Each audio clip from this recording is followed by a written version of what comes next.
మరో బ్రేకింగ్ చూస్తున్నాం. హైదరాబాద్ బాలాపూర్లో దారుణం వెలుగులోకి వచ్చింది. మత్తుకు అలవాటు పడ్డ కొందరు యువకులు మెడికల్ డ్రగ్స్ తీసుకున్నారు. వీరిలో సుల్తాన్పూర్కు చెందిన అబ్దుల్ నాసర్ అక్కడికక్కడే మృతి చెందగా మరో ఇద్దరి పరిస్థితి విషమంగా ఉన్నట్లు తెలుస్తోంది. వారిని హుటాహుటిన స్థానిక ఆసుపత్రికి తరలించి చికిత్స అందిస్తున్నారు. ఇక అబ్దుల్ నాసర్ ఎంఎంఎస్ కాలేజీలో ఇంటర్ ఫస్ట్ ఇయర్ చదువుతున్నాడు. అదే ప్రాంతానికి చెందిన షాబాజ్తో పాటు మరో మైనర్ యువకుడు స్నేహితులు గత 3 నెలలుగా ముగ్గురు యువకులు మత్తుమందుకు అలవాటు పడ్డట్టుగా తెలుస్తుంది.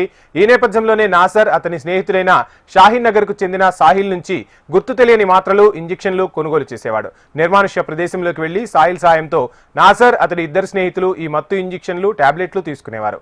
ఎప్పటిలాగే నాసర్ ఈ నెల 17న తన స్నేహితులతో కలిసి సాహిల్ దగ్గరకు వెళ్లి మత్తుకు సంబంధించిన ఇంజెక్షన్లు, టాబ్లెట్లు తీసుకున్నాడు. కాసేపటికే ముగ్గురు స్పృహ కోల్పోయి కింద పడిపోయారు.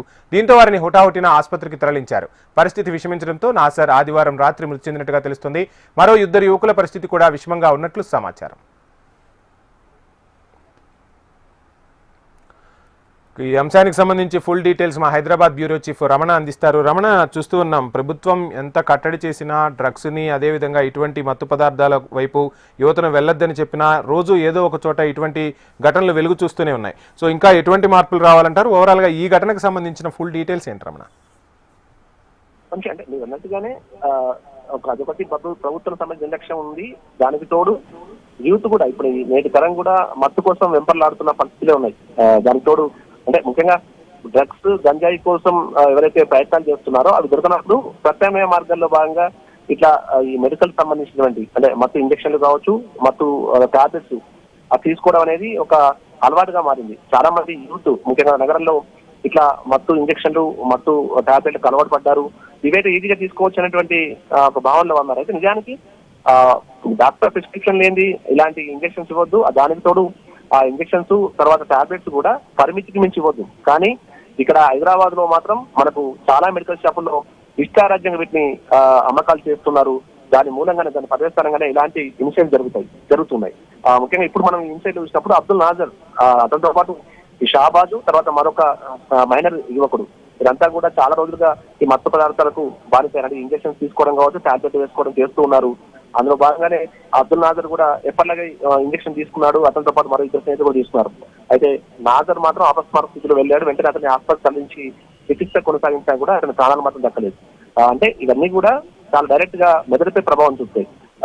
ఏదైతే లిమిట్ ప్రకారం తీసుకోవాల్సి ఉంటుంది, ఇవి నెత్తి మీద కూడా తీసుకోవద్దు. కానీ చాలా మంది యువత మత్తు కోసం ఇలాంటివి తీసుకుని తమ ప్రాణాలను తీసుకుంటున్నారు.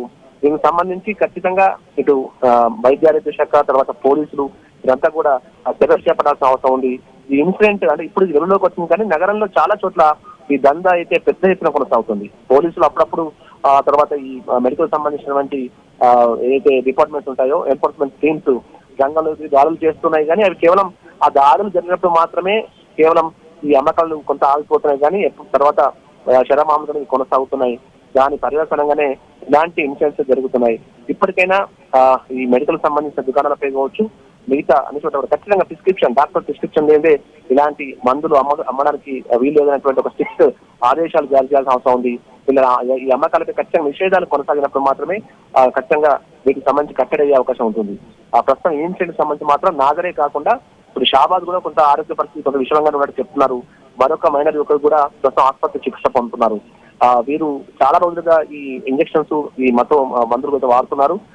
ప్రస్తుతం వారికి సంబంధించి అంటే వారు అందరికి బయటపడాలంటే మాత్రం ఖచ్చితంగా దానికి సంబంధించి కౌన్సిలింగ్స్ ఇవన్నీ కూడా కొనసాగించాల్సి ఉంటుంది.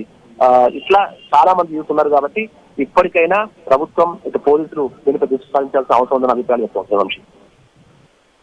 Right, thank you Ramana.